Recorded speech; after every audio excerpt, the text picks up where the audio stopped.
Hello and welcome to this Backwards Compatible Comics View. Today we're going to be reviewing Nanjing, the Burning City, created by Ethan Young. He's the artist and the writer, so he basically created it and brought it to print. But it's published by Dark Horse. Now, this is quite a strong and powerful piece of work, actually. So it's definitely my trade of the week for the week of the 19th of August. It's actually one of the best trades I've read, or read. Actually, it's an original graphic novel, is probably the best way to put it. I've read it in a long time. Now, the idea being is that this is all set around 1937, around the city of Nanjing, which is a city in China. Now, during this time there was a war, which preceded the Second World War, but it just started just before, but then it blends into the Second World War. But this is just one battle, basically, for the city of Nanjing, and it's between the Chinese people who were there and the Japanese army who were invading. Now, the idea of this story is it focuses in on the characters. It tries to, instead of talking about troop warfare and how tanks were moving and everything else and the politics behind it, instead it focuses in on the actual on two characters on the ground and their struggles of trying to escape the city. Now, that means that it does highlight, as you can see, highlight characters quite well. The visuals are always quite intense, but what it really does is it shows the will to survive.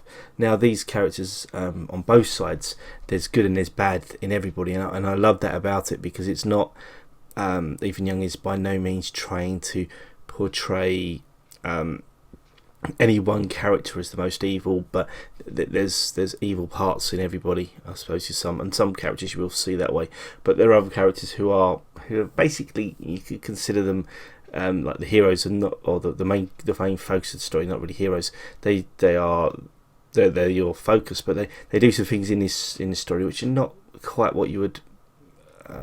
Not quite what you would consider heroic, put it that way.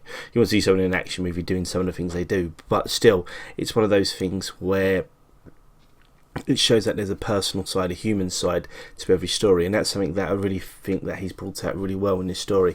It's sort of a 200 and odd page piece of work, and as you can see there, that's the beginning. That basically gives you the rough idea, so probably a good idea to pause it if you're interested, and that gives you a nice overview of the whole story itself.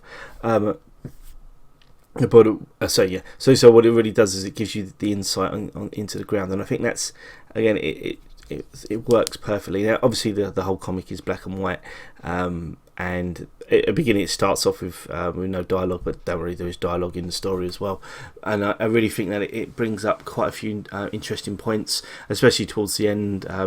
There's a reference page, which is always handy, so if you want to learn more about the conflict, you can. And I will say truthfully that I know very little to nothing about the whole of that side of the conflicts and stuff. So this is an eye opener for me, definitely. So it's something that I would strongly suggest people read, and it's something that at the end of the day, work like this really does show the fact that comics can be more than just about superheroes, blah blah blah blah. But what it really shows is that a decent writer will always create something that's worth reading, and this for me is definitely going to be up there in my picks of the year, just from the start. Now, basically, it's headed. It's at the top of my tips, top of my graphic novel list at the moment. So I hope this is giving you an idea about what it is. But it's definitely worth reading. There's not a huge. It's very odd. There's violence in it, but it's quite clean violence. There's no gore. There's lots of things that are hinted at, but they're never really shown. And I think that's quite strong. A strong storytelling device. There are some people who probably would have shown some of the horrific things, but it spares it. Now, again, some people may not like that, but I think it's done so well, and it's a thing which follows on all the way through the story. So I don't mind that at all, and I think it adds another layer to the artwork, but also to the dialogue as well. So it definitely, for me, is something worth reading.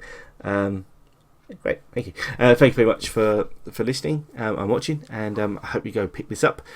Take care and good night.